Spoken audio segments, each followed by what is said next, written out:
Hello, everyone, and welcome to another episode of the Nonstop Nonprofit Podcast. I'm David Schwab, Director of Growth and Marketing at Funraise, and today I have Amy Acton, CEO of Phoenix Society for Burn Survivors. Amy, thank you for joining us. Great being here, David. Thanks for the invite. Well, before we get started, I actually have to admit something. Before I started my role at Funraise, I actually interviewed for a marketing job with the Phoenix Society for Burn Survivors about a year and a half ago, a little over that now. And I will tell you all, I have been so inspired from those conversations I had and what I learned about Phoenix Society for Burn Survivors. Though the role didn't work out, I knew that, when I started here with Funraise and we had this podcast and we were all about bringing influential leaders in the nonprofit sector to share their perspective, share their experience. I knew I had to get Amy and bring her perspective from Phoenix on. So Amy, again, thank you for joining us. To get us started today, this is a question I always like to ask our guests is, you've been in the nonprofit sector for over 2 decades now. That's a Herculean career by any standards, let alone with the same organization. There has to be something special about the Phoenix Society. But could you tell us what brought you to the nonprofit sector and what's kept you all these years? Yeah, well, I worked for a nonprofit hospital before this job. I was a nurse and nurse manager on a burn center. So I think the idea of service was important to me. And so the nonprofit sector kind of fit with my values, number one. But as a burn survivor myself, I just was so, like you, taken with the vision and the work of Phoenix Society and the need. Because 25 years ago when I started here, aftercare and thinking about people's transition home with a burn injury was really not a very widely adapted part of healthcare. So I really love the mission. I love the people that I met through this work were very authentic and real and some of the most courageous, but also real people I'd met. So I just love working in the community. And I think the other thing that has kept me in the nonprofit sector is the tremendous learning and flexibility you need to have. And I like change and I like building things. So taking the organization from its founder and having a good vision and building kind of the structure and the greater impact over time has been a great journey with a great team of people that I've had the great fortune to work with. Well, Amy, I want to share something with our audience and then let you talk about it a little bit. So when I was first in conversations with the Phoenix Society, you guys were getting started on your Million Strong movement, where you wanted to grow the Phoenix Society for Burn Survivors into a nationally reaching organization and move from the model of being the deliverer of service to being the connector of service so you can scale and grow your impact. Can you tell us a little bit about that process? How did you adopt the Million Strong movement? What led you to that? And how has that movement been going? Yeah, we have been a national organization since our founder started. But like you said, we were working very deeply with a few people and having really amazing, life-changing impact. But I think the realization that there were so many still going it alone and that a lot of people didn't know who we were, what we did, and how we did that work. So the board and our staff we said we could stay the same or we can try something new. And how do we take what we do that's so valued by the 1,000 or 2,000 people for World Burn and our kind of peer support programs and scale that? Because each year about 40,000 people are burned and injured in the US alone. Worldwide, it's millions. So there's a great need. And the Phoenix Society is really the only national survivor type of organization about living with a burn injury. So we decided that we needed a rallying cry. And part of it was, let's get to 1 million strong. And that does several things for the Phoenix Society and for our community.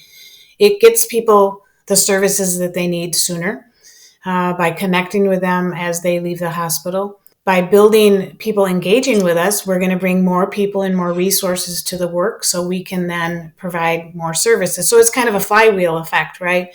So the Million Strong just kind of spoke to everybody because most people are very passionate about getting people connected to the work that we had been doing, just in a different way. So we had already started to think about digital delivery increasing peer support from the hospital out into the community, which we had started there, and we're in about 80 burn centers in the country.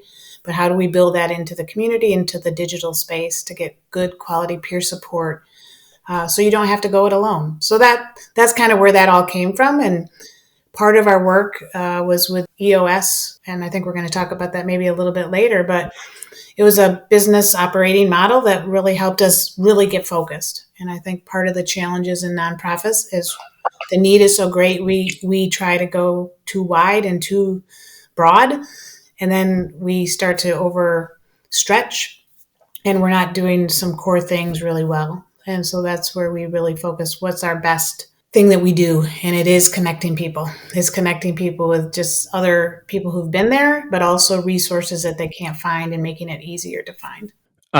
So the being that connector of people seems to be a critical piece to leading an organization like yours. And before you were with the Phoenix Society for Burn Survivors, you were a nurse. And my wife is a nurse, and I've noticed because of that, we've got many friends who are nurses or have been nurses. And there's a special character trait about nurses who just care deeply to see people not just taken care of, but healed. How, this may be a stretch and you can tell me if it is, but how was your experience as a nurse? How has that carried over to leading an organization like the Phoenix Society? Yeah, I think flexibility, number one, especially in today's healthcare, you have to be flexible. You have to think on your feet. You have to be okay to adjust your plan for the day. And I think that's, if I've learned anything in nonprofit management and leadership, it's that you are going to do your best work to prepare you for what the plan is. And then you're going to have to flex a little bit one way or the other and not being rigid. So I think nursing career helped me do that. I think authenticity and compassion goes a long way as you're trying to build something and listening to others and identifying those common needs. And so I think the ability to listen to what someone's really looking for has helped me. And then I think what I saw in nursing was when people were connected and they had community around them, that they were more likely to heal. And so that all those things I think have helped me in my current role, and as I've looked to challenge maybe the healthcare community to think about how they're doing it a little differently, and that can be difficult. Our founder wasn't in the healthcare field. He was a chemist. Alan was a chemist. And he was very much, you can't just treat us and street us, and we can't just survive, we have to thrive. And he had to be a very aggressive advocate in the healthcare field at that time. I've been able to say, okay, I've been there, I know what you're trying to do, and I know what we do, and there's a great bridge here that if we connect these two things, people will have better outcomes and live successfully, I think, with a burn injury, and it's possible. So it's been a great opportunity to also let the healthcare providers know that they're doing great work and we appreciate them as survivors, and it's okay to let other people help you help that survivor. So those are just, I guess I might be babbling a little bit here, but those are some of the things I think I've learned along the way. No, that's great. That's great. I will bring it back to now. You talked about, when we were talking about the Million Strong movement, you talked about the EOS. For those in our audience who aren't familiar with that term, it stands for Entrepreneurial Operating System.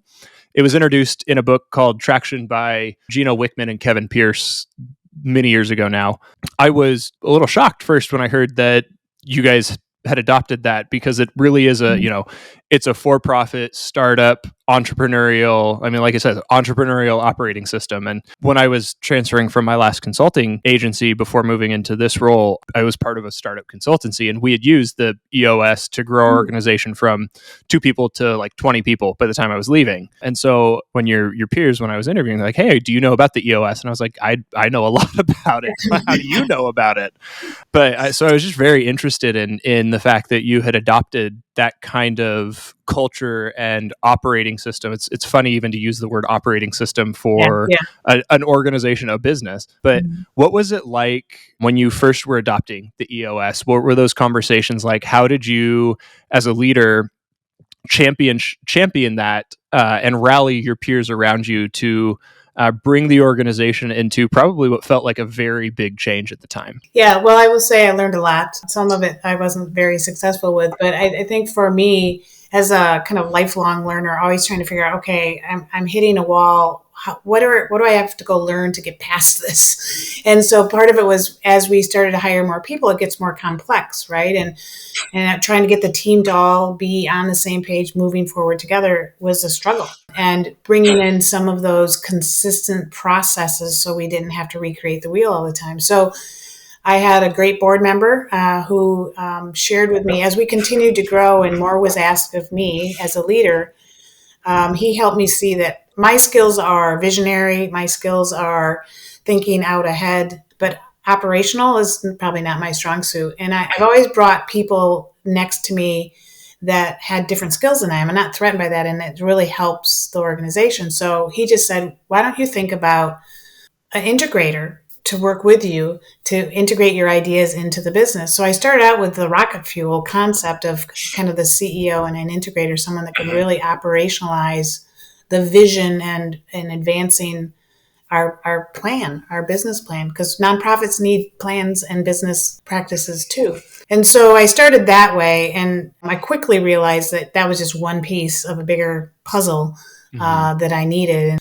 We decided to adopt the EOS system. And I will tell you that some of my leadership team said, oh, no, no, and really pushed back. And because I do kind of put new concepts, new books out there for my team quite a bit. And they were kind of tired of that, I think. But I will tell you to a T, most of them, after we got practicing some of the structure around daily operations, myself included, it took away some of the frustration. It took away some of the unknowns. It helped us be consistent of our approach and solve the problem for good versus keep recycling the same problem. So I think there is some challenges with the nonprofit and the EOS system because there's a lot of very focused financial things within it that sometimes aren't as clear in a nonprofit. You know, when you're philanthropic is kind of it's not like selling a widget. So there's some challenges to translating it to the nonprofit, but I've spoken with other nonprofits that have found it very helpful. And to scale, I don't think we would be where we are without it, quite frankly. That's awesome. Yeah, I think it's so important what you talked about there is you said it is, even though you're a nonprofit, you're still a business. And it's a conversation I've been seeing happen broader in the sector is as leaders, new leaders are coming into leadership or organizations are facing this, this digital pivot or digital adoption, or, like we are facing a very uncertain economic, political, socio climate. A nonprofit is a tax status, not a business model. Right. But it takes a lot to break the mindset that nonprofit is a business model. Yeah. So we're dealing with people's lives. Yeah, and one of the best ways I've seen it put is, in the for-profit sector, you're trading goods for finances. In the nonprofit sector, you're trading change for finances. Yeah. But you're still a business. And one of the things that I thought was so interesting about the Phoenix Society as I was learning about it is one of your business models is how you connect burn survivors, with products and companies that provide services for them. Mm-hmm. And please fill in any gaps because I just barely had a chance to get familiarized with it. But burn survivors are leaving the ICU. Their recovery is just getting started. And the hospitals and healthcare centers are equipped to provide the type of care and the type of products that they need. But often burn survivors, when they go home, they need to change out everything from the sheets they sleep in to the clothes they wear to the lotion they use. And so you've found a place to be this middle, like you talked about, being a connector where products and brands are able to come in and be part of, for lack of a better term, a subscription kit that introduces these survivors to the products that they need to make their new normal more livable and enjoyable. And then donors can come in and fund that subscription service so that those survivors are able to get their products that they need on repeat. I think that model is so interesting. And I want to dig in there for a little bit here. Is how did you come across this model? How did this start? Well, I think it goes back to what the need is. And we did a customer journey mapping process during the beginning of COVID. Again, remind you, we were already kind of thinking we needed to go to digital, get people access. So we were able to pick up and go home. But we did a deep survey of our survivors and, they don't know what to expect. They don't know how to find things that they need after they leave the hospital, dressings and things that, are kind of specialty items. It is a niche community, if you want to put it that way. It's a small market, maybe some people think. But when we started looking at the numbers, maybe we're bringing 1,000 or 2,000 people new into the organization every year, but there's 40,000 people treated in burn centers across the country, and it's very regionalized care. So if we can grab half of that group and serve them better by providing them with the companies that have these specialty things that they need, that's a match made in heaven, in my opinion. So you're addressing a need and you're bringing the businesses closer to their population they're trying to serve as well. So being kind of that national organization that has kind of a relationship with most of the burn centers in the country, we felt if we really built on that kind of intake of survivors so they don't feel lost when they go out into the community, we can give them peer support, and we can also connect them with products. We can connect them with mental health that they may not have when they go back to their community. Specialty, like legal. There's a lot of that. We identified that there was a lot of questions around legal resources for folks. So we're starting, I would say, building out the resource marketplace is what we're calling it internally, to start to populate it directly related to the feedback and the needs we have from the people we're serving. So financially, I think as we grow to that million strong and we have that many people in our community, the financial kind of win will be there, so we can put money back into the organization to support survivors. So again, I go back to the flywheel for us. It's all interconnected, and we got to get all those things moving together. And that's where EOS has been helpful, to get the whole organization moving in the same way for those same goals. Yeah. So let's talk maybe a little bit about that revenue model, because it's really interesting, and it's a trend I'm seeing some forward-thinking nonprofits. Yeah. It's funny, actually, another nonprofit in Grand Rapids, Meltrotter Ministries, they're starting to look at this. Okay, how do we take our nonprofit, like the service that we provide, and monetize it in a for-profit manner, or just simply monetize the things that we do. So Meltrotter is a homeless shelter. Yeah, I'm familiar with them. Yeah. They serve hundreds of men and women every day. So they've got commercial grade laundry facilities. They've got a commercial kitchen. They've got a lot of different things that they can do. And they're like, how do we monetize this to provide a service to the community that brings a financial value to us that we can then invest back in our business? Yeah. And our business just happens to be serving people. So I'm hearing a lot of the same undertones with what you're saying. So how have you seen some of the early adoption? Like, are products and brands paying to be part of this service where, like, hey, we're going to pay to have our products included? Or are they saying we're just going to donate our products and have you connect us with the survivors? How is that working? Yeah, well, we're testing. I would say we're in testing mode right now.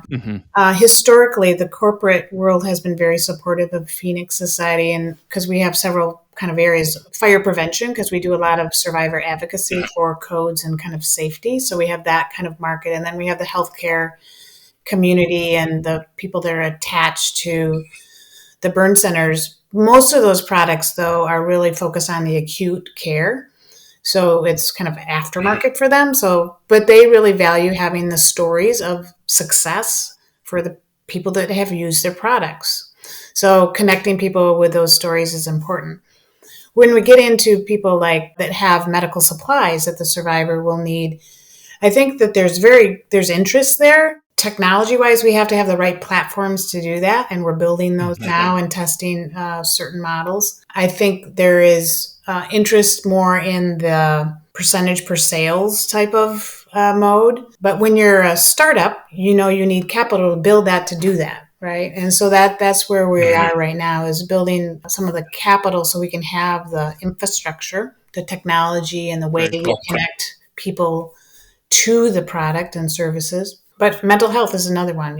There's been a plethora of virtual mental health delivery now. And that's one of the biggest challenges of our community, is connecting with someone who is trauma informed and therapist that has trauma background. So that's another area that we can start to explore, of how do we connect with a business that is doing that, and we can help support people finding their options. I wouldn't do one, but options for online mental health, for example. So the other area we're looking at for kind of fee for service or revenue generation is how do we show what we do keeps people out of the hospital? There's a lot of interactions we have with survivors through our helpline that gives them kind of confidence to go back to their medical professional to ask questions about something that's going not quite right. And so that's a service we're providing that we believe when we start to collect the data will show that these folks are doing better. And that's a longer horizon, but those type of things, it's data driven services, I think, is a bigger underlying thing here is you have to figure out a way to show your impact and the benefit of the work you're doing in the healthcare setting, which is also, as you know, if you know a lot of nurses, is in a state of flux. Yes. They're trying to do a lot with little, and they're stressed and they're burnt out. And so they're more open to working with Phoenix Society as part of the solution. And so we need to kind of figure out how we do that best. Nice. So last piece of this puzzle is inviting donors in to invest. You talked about building that funding to build the infrastructure, and you're talking a lot about telling stories and having good stories. How have you used those stories to find and bring in new donors and invite them to invest in what you're doing? Yeah, well, I think, again, myself as a survivor and others that we work with, we want to be part of the solution. And I think that engagement all along the process has been really important. So we're not just grabbing somebody that we served and telling their story, but they're part of the organization. They believe in the mission, and we help them understand the power in their story in helping others. And so I think there's fear of exploiting those stories sometimes for prevention, for example. And for me, as a survivor, that was really important for me to use my voice so somebody else wouldn't get burned like I got burned. So I think it's shifting our mindset of how do we engage people and let them be part of the solution and their stories flow from that versus, here's a story. But I think there's kind of three pieces. There's the story, there's the data, and then it's the impact. How do we talk about the impact? So it's kind of a three-legged stool, in my opinion, and how we go forward with that. It can't be just the story. Right. Yeah. Well, as we round out our time here, I have to ask, you've been in the nonprofit sector for decades. You've seen over the course of that time a lot of change. And even in the last few years, we've seen probably more change than at any other point. So as we're looking at the landscape now, what are the handful of things you're seeing, the change that's happening right now, that has you really excited for, the next year, 3, 5 years ahead? Well, I think there's a greater sense of collaboration. I think for nonprofits to truly be successful, that we've got to figure out how to collaborate more and multiply our resources to have change. I am a little jealous of those just starting out right now with entrepreneurial aspect. Like Zipline is one of them that comes to mind right away. That they saw a problem and they delivered blood in a very unique and out of the box thinking by drones and taught the community how to ship them up, and they decreased deaths by giving birth tremendously in that country. So, but they did it with a business model. It was good for the government paid for it. So I think as we move forward in the nonprofit sector is helping to educate the general population that just because you have a different model doesn't mean you're not doing great work. So that the old adage of you have this much overhead and you have this much this, we've got to get a little bit away from that, because if we're not investing in the growth of an organization and the sustainability of it, it will be no more. And so for me, the change that I've come to know and understand and grow into is we have to be bold enough to do things a little out of the box, even though you're going to get some pushback. Because if not, Phoenix Society and others would struggle and slowly kind of be ineffective.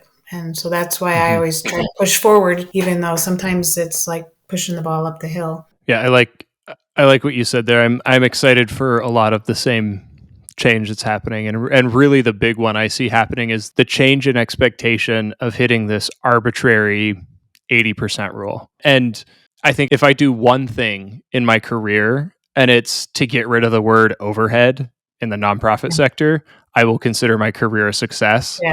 because I have worked on the for-profit side for decades now, or a little over a decade now, not decades, but a little over a decade. And especially now at a startup, we are all overhead. Yeah. And people look at us and call us a successful company. And I'm like, if we had to live and die by the same funding model that the nonprofits we work with did, we would not be a company. And so I always challenge my team. I'm like, guys, think like a fundraiser, right? Think like a nonprofiteer. How would you do this if we had to spend 80% of our cap or 20% of our capital, right, to do what we're doing right now? How would you continue to grow and accelerate? And that's caused us to grow tremendously over the last year now. Yeah. But I agree. The understanding that impact doesn't happen by being stuck to an arbitrary rule, and growth happens when you can invest. And sometimes it's more important to spend an extra 10% on fundraising if you can turn that 10% into 50% more impact than it is to stay within. Yeah. I mean, I work with, again,